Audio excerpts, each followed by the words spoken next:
Hey guys! Welcome back to our channel. So, right now, kaka-check-in lang natin dito sa The Villa Hotel in Siem Reap. Actually, malapit lang siya sa Siem Reap City. So, walking distance lang. The night market, as well as yung pub street, malapit lang din siya. So, maganda. First impression of the hotel entrance is not that good. However, yung room na inassign sa akin is maganda siya. Super spacious. The bathroom, the bed is big. The ambience is really nice, relaxing. So, for now on this episode, we will check what gadgets that I brought during my Indochina travel. So, here we go.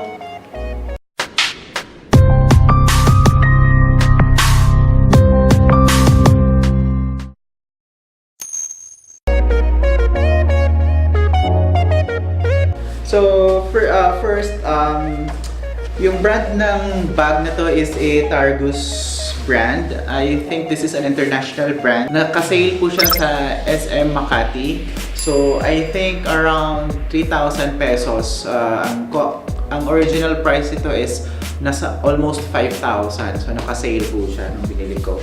So, we will check first with the bag. It has several compartments. So, first, yung dito sa harap, ito, meron siyang compartment dito.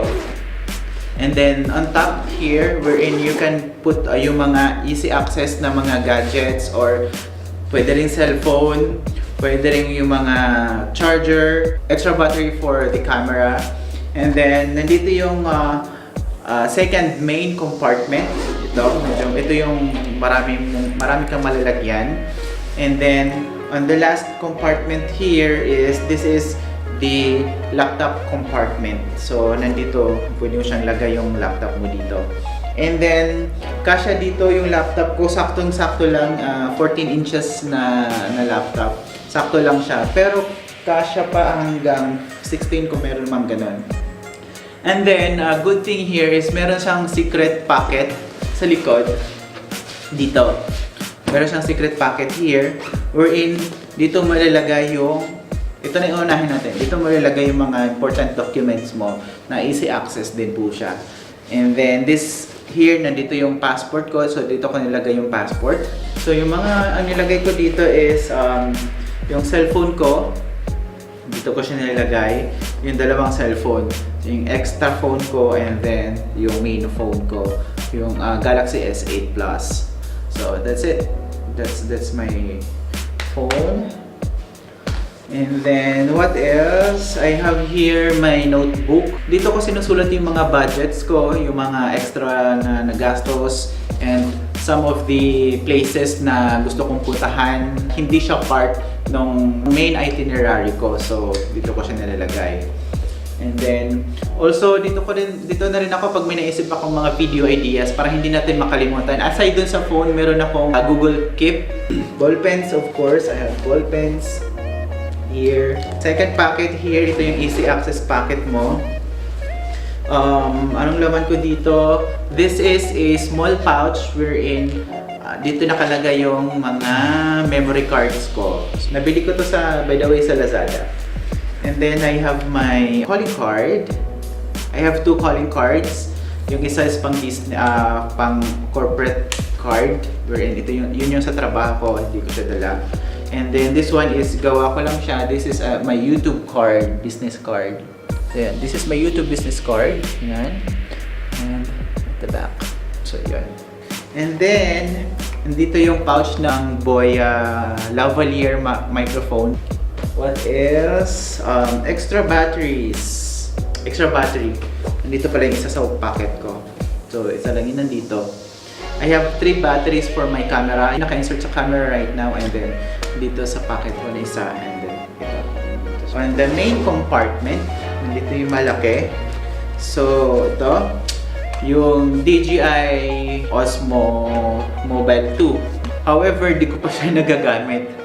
Dinala ko lang din in case baka kailangan ko nga din. So, alam mo, di natin alam. Dinala ko lang siya. I have this wire and some gadget organizer. So dito ko nakalagay yung charger ng extra phone ko, and then charger ng smartwatch ko, yung Samsung Gear 3. Buffalo na external hard drive. This is 1 terabyte. So ang ginagawa ko kasi guys, after kong like in a full day, pagbalik ko sa hotel, tinatransfer ko sa laptop yung mga footage, as well as nag-create ako ng copy dito sa external hard drive in case makorrupt yung file, either which makorrupt, may backup pa ako. And then binubura ko na yung sa SD card para may panibagong space na naman siya.